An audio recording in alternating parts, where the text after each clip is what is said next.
কি হবে যদি আপনি রাতে ঘরের আলো জ্বালিয়ে ঘুমান? প্রথম দিন আপনি হয়তো আলো জ্বালিয়ে ঘুমোতে স্বাচ্ছন্দ্য বোধ করেন, কিন্তু আপনার মস্তিষ্ক পুরোপুরি বিভ্রান্ত।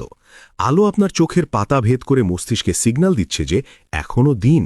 ফলে আপনার প্রধান ঘুমের হরমোন মেলাটোনিন তৈরি হওয়া মারাত্মকভাবে বাধাগ্রস্ত হচ্ছে। সপ্তাহ প্রতি রাতে আলোতে ঘুমানোর কারণে আপনার ডিপ স্লিপ বা গভীর ঘুম হচ্ছে না। সকালে ৮ ঘন্টা ঘুমানোর পরও বিছানা থেকে ওঠার পর আপনার ভীষণ ক্লান্তি লাগবে, চোখ ভারী হয়ে থাকবে এবং সারাদিন অকারণেই মেজাজ খিটখিটে থাকবে। ১ মাস আপনার শরীরের মেটাবলিজম বা হজম প্রক্রিয়া ধীর হয়ে গেছে। গভীর ঘুমের অভাবে আপনার শরীর সারাক্ষণ কার্বোহাইড্রেট, জাঙ্ক ফুড বা মিষ্টি জাতীয় খাবারের জন্য হাহাকার করবে।